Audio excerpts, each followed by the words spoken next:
It's the Daily Dog. Hey y'all, welcome back to the Daily Doug. Thanks for hanging out with me today. I think we have a fun episode today. It is an extended episode. We are going to be doing not one, but two songs. Earlier today, I was realizing that it's been a while since we've done some Opeth on the channel, and I wanted to rectify that as soon as possible.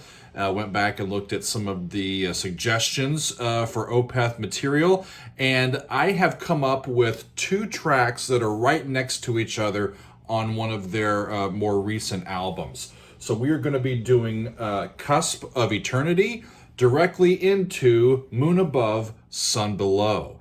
And both of these are from the album Pale Communion. These are the second and third tracks off of that album. The album was released in the summer of 2014. I've looked through a little bit about these pieces and read through the lyrics of them, and I am intrigued, as usual, by the content of what the band is saying and what they're putting forth. And since we're doing both of these, let's get right to it, shall we? So the first one up is Cusp of Eternity, and it goes a little bit of something like this. Here we go.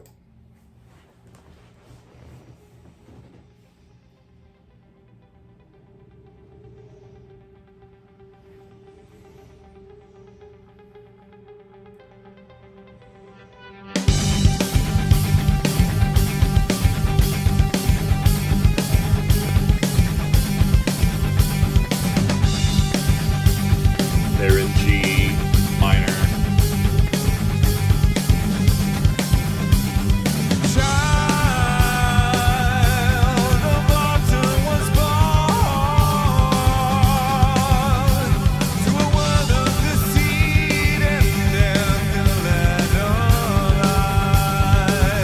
That's cool.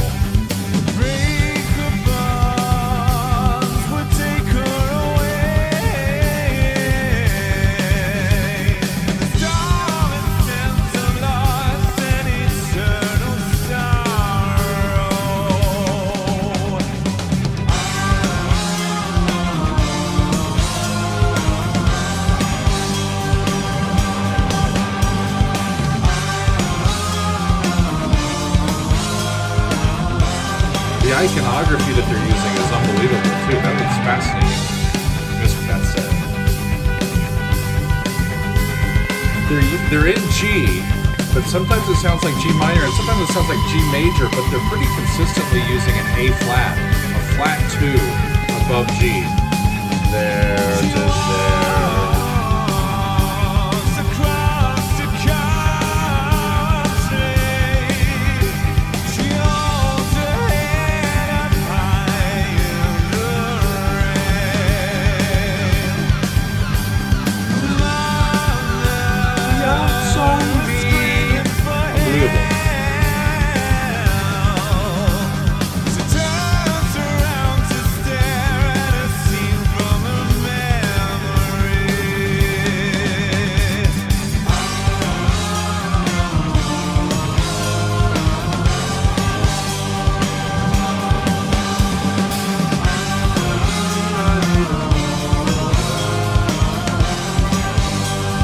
Still a G.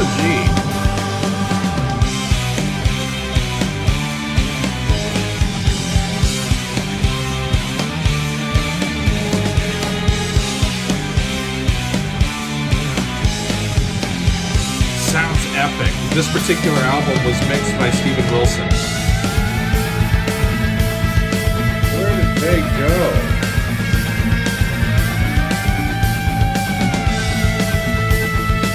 Up a step, A minor.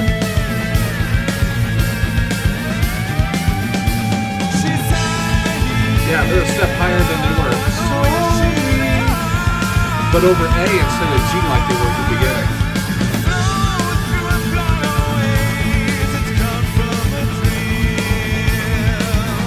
They're still using that half step above the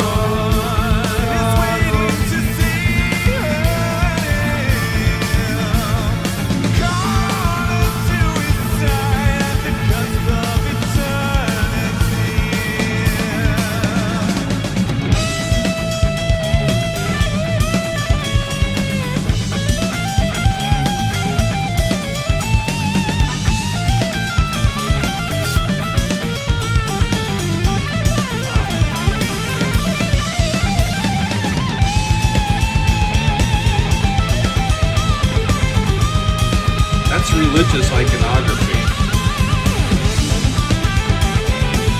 that they're using. That's an epic guitar solo, y'all.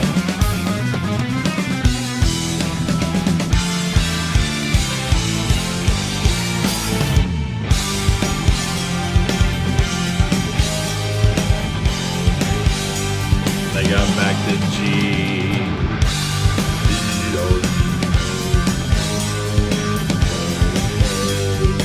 They're using flat 7 and flat 2.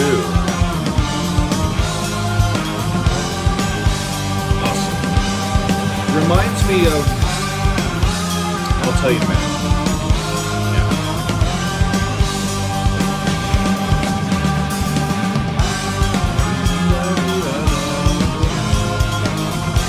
It's a cool lick.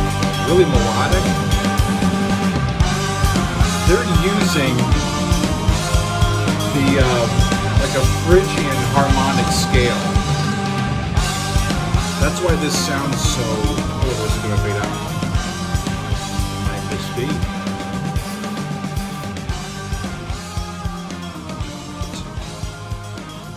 Cool. I need to talk a little bit about what they were using in that before we go to the next song.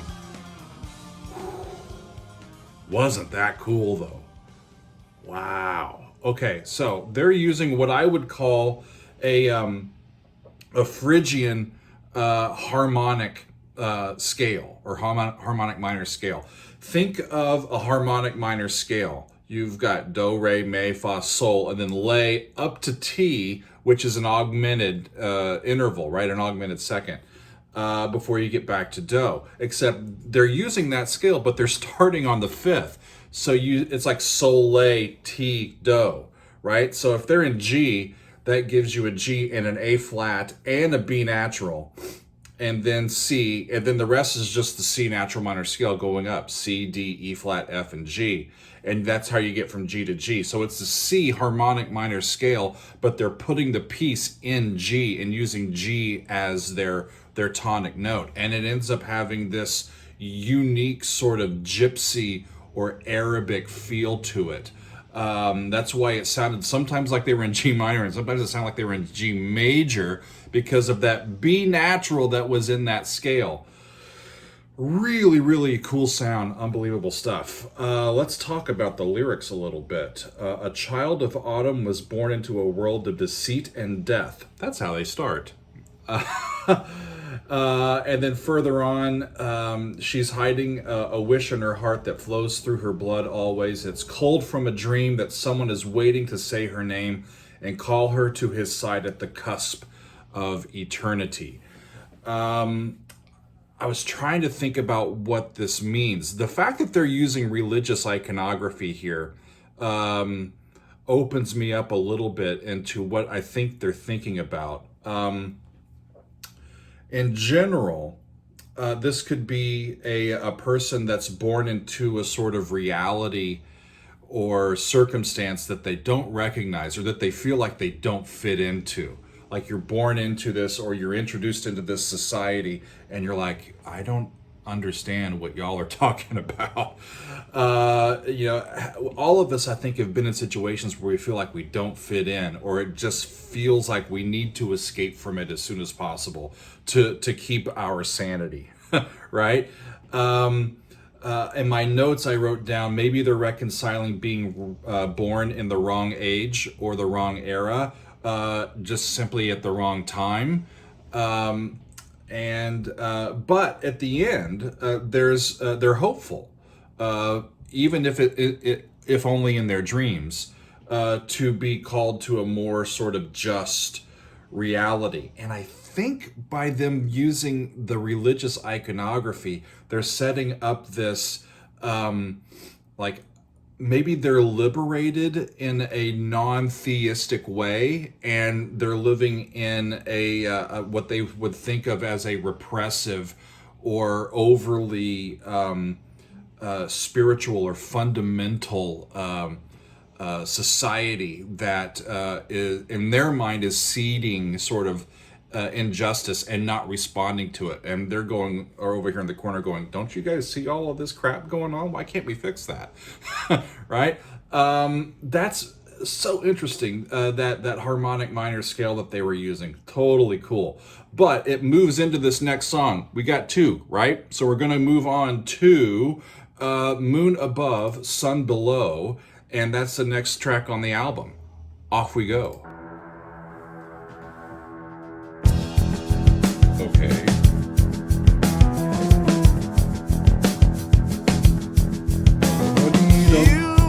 Minor scale with flat 6. E minor, I think.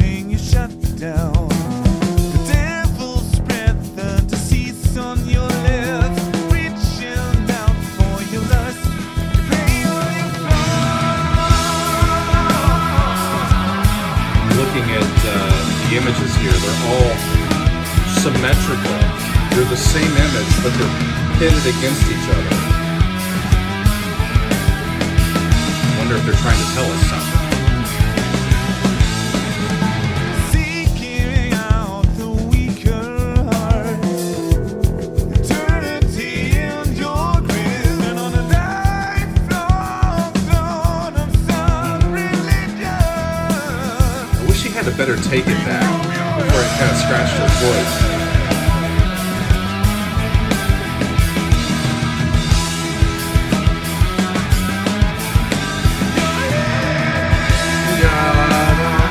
Now they're using the half step from below in a minor key.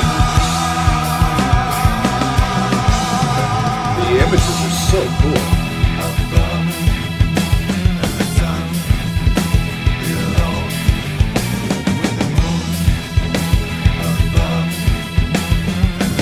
And the strings. Above, and the sun below.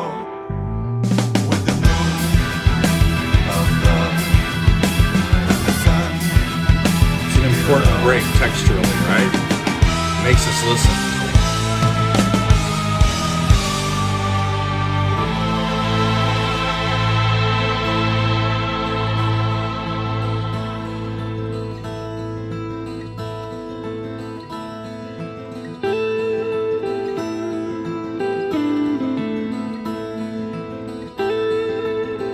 Brilliant editing. Resolved up to an A minor sound for this section.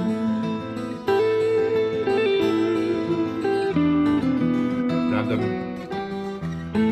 minor 5. But it's A Dorian. They keep using the F sharp over that E minor as the minor 5. Slave to a sorrow is whispering within.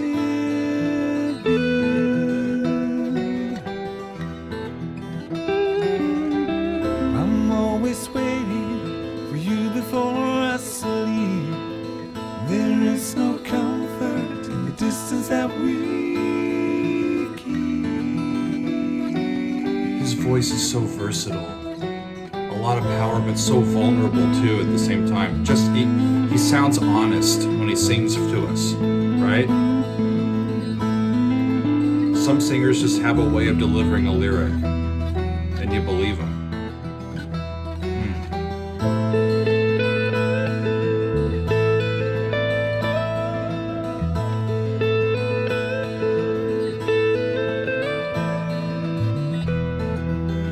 I love how melodic this is.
I love these Voices visuals. of despair, with familiar friendships, society in your head, holds the code of destruction.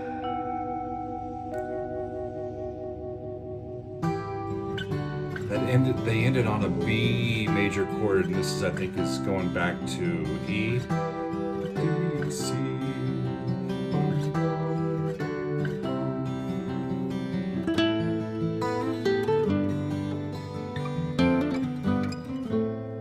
Now down in A. Wow, they're all over the place.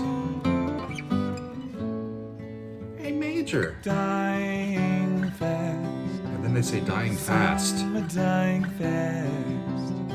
This can't last.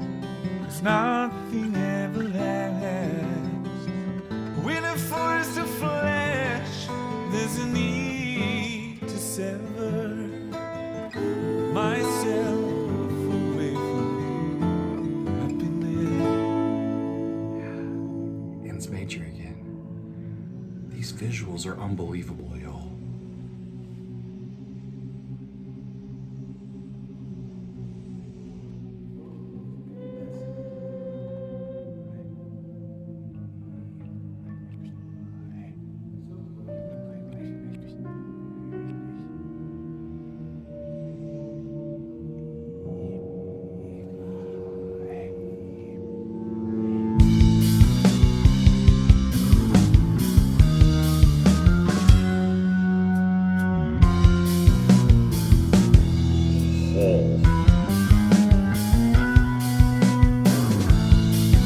This is taking me right back to like early 70s Prague.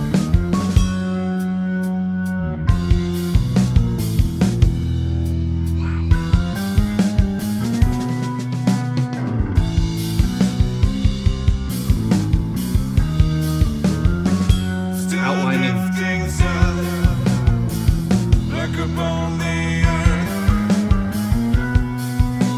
They're outlining a fully diminished triad, which is symmetrical, right? We're dealing with symmetry in this, or symmetry against itself.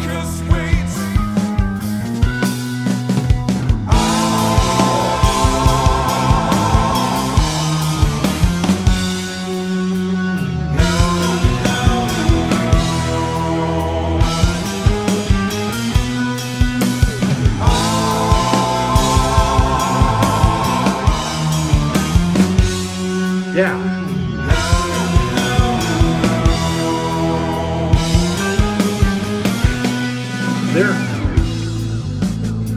They've been in A, I think. And the notes that they keep landing on make up an A fully diminished seventh chord. So an A, a C, an E flat, and an F sharp, right?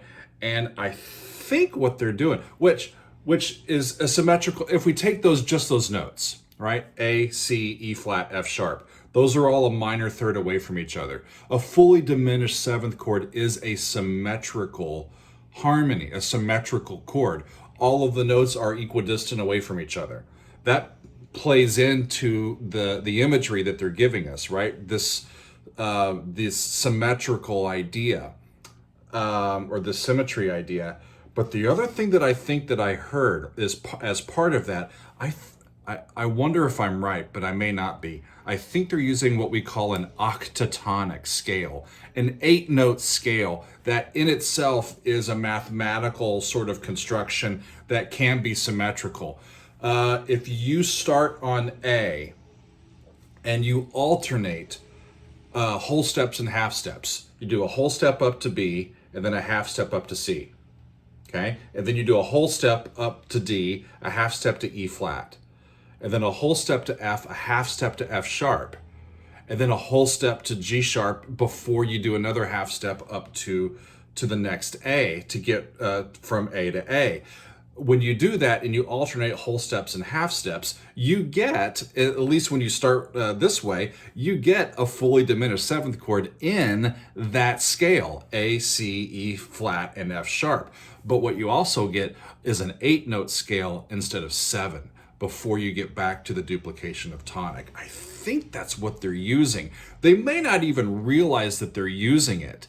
It's been a long time since I've heard that. Actually, I can't remember hearing that scale formation used in a non-classical or concert stage piece context. That's really cool. Let's keep rolling and see what they've got for us here.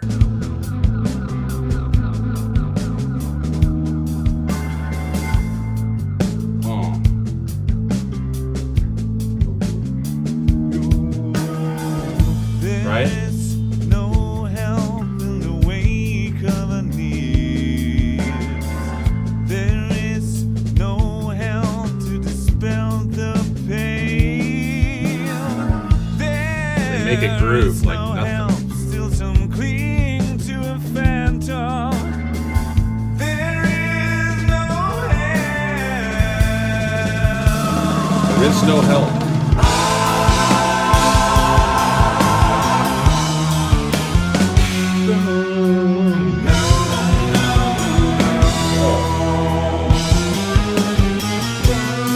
Yeah. I think they're using that scale. Has a specific sound.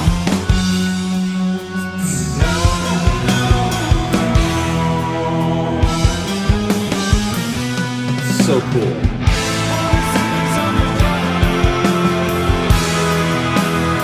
Now they're in A, and that's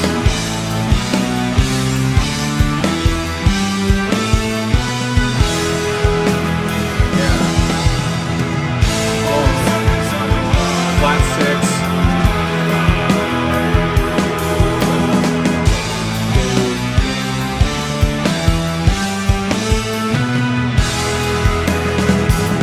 Major 5. Only circles on the water. Those are the words here.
It's major.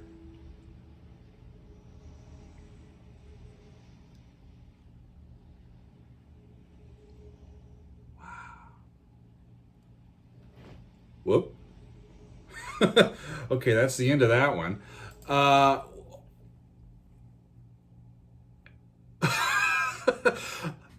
Wow, I have to listen to that again. Y'all, that sounds like an Opeth that if I hadn't already been on this journey, I would have heard that immediately and go, I really like that. It didn't have any of the growls. It feels like they've grown up a little bit, and it's a little more... I hope this doesn't piss off early Opeth fans. To me, that's a more sophisticated and mature group of musicians at the height of their power than even the stuff that they've done before that. It's really remarkable to me, the stuff that they were doing. Let's see if we can figure out what that last one was about. In my notes, I had when I had read through the lyrics, I said this is more about being separated from truth or justice, or being separated from having fulfillment or contentment in this life. There's a person searching for meaning, searching for real, like concrete meaning, what they can hold on to. There's a couple of different characters in this. There's the you character at the beginning. It says, you are sleeping unhampered by guilt. So the you character feels no guilt for being a participant, and I think they're continuing this undercurrent of sort of an anti-fundamentalist or anti-religion controlling society sort of idea. This you character feels no guilt at all for being a participant in what they think of as being like a false truth, a false prophecy, or that they're taking advantage of weak souls. In the second verse, or the second little bit of lyrics here, seeking out the weaker hearts with eternity in your grip, and on a lifelong throne of sub-religion, they will eat from your head with the moon above and the sun below. So there's the dichotomy, right? Normally it's the sun above and then the moon, so there's it's almost like they're saying, you have our entire existence and ideas and knowledge and truth and everything just completely flipped upside down, and you have no guilt for it, and you're messing with people, and we don't like it. I think that's what they're saying. The I person, so there is you at the beginning, and then there's I can't remember the sun upon my skin. Slave to a sorrow that is whispering within, I'm always waiting for you before I sleep. There is no comfort in the distance that we keep. The I person here feels unbelievable grief. Grief in not being able to escape the grip of your injustice or power or control over people, and they want to be closer to the you person, but there's no comfort, there's no reconciling, right? How fascinating is that? Towards the end, that last section, with, if it was an octatonic scale, cool. If it was just, I'm pretty sure though those were riffs that outlined that fully diminished seventh sound. There was even a couple toggles in there where they went from, was it a C down to like an F sharp major chord. That reminds me a little bit of Rush, all right? And I think melodically it was C down to an A sharp and then back. It was a really cool sound. At the end, there is no help in the wake of our needs. There's no help to dispel the pain. There is no help, yet some cling to a phantom. There is no help, only circles on the water. And what I wrote after reading that was, this person has just abject disgust in the wake of what they consider to be continued gaslighting and just corrupt, selfish, entitled behaviors and actions. They're just crying out. They're saying, in the wake of our collective needs, there is no help. Why is that? Right? In the wake of our collective pain, there is no help. Why is that? And then I wrote, so why do some adhere to a phantom of an idea instead of banding together? What is keeping us from addressing the issues that afflict us? And how do we come together on this? And why are we so irreconciled, right? Why are we so far apart? It shouldn't be that way. The sun above, the moon below. Why are we so separated, right? The only circles on the water bit, that was just epic musically.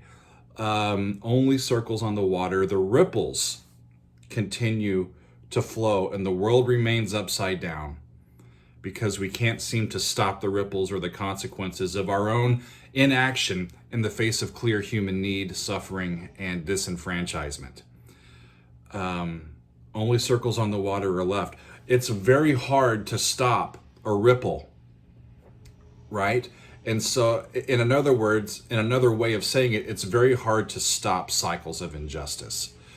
Historically, we've seen that, because humans have this little thing called revenge and tit for tat and all that sort of stuff. It's very difficult to have something very difficult or a bit of injustice happen to you or trauma happen to you, and you don't want to inflict trauma or injustice in return for that negative experience. Yeah. How deep is this? How wonderful is this? The moon above and the sun below. It's really amazing. In the river of grief, I am drowning, and your grip is surrounding my heart. Balancing on the edge of failure and relieved should I fall, scattered dust upon my eyes, a winding road taking you nowhere, but a winding road taking me home, and my home is my grave. They're not going to escape this. They're like, I'm going to be dead before we figure out how to stop all of this bullshit, is what I'm saying. And only circles on the water is what we see, or what we concentrate on, right? We see the after effects of everything instead of addressing the real problem, what caused the ripples in the first place. Opeth, they never cease to amaze me. What a wonderful, wonderful, wonderful band. And I am thankful for having listened to both of these pieces. So happy double Opeth Tuesday, y'all. We listened to The Cusp of Eternity and Moon Above, Sun Below, both from their album Pale Communion that came out in 2014. I need to listen to the rest of this album for sure. Thanks for being with me. I know it's a little bit of a longer video, but I felt like listening to a little bit of Opeth today. I'm thankful that you were along for the ride, and thanks for being with me. And we will see you next time on another edition of The Daily Doug.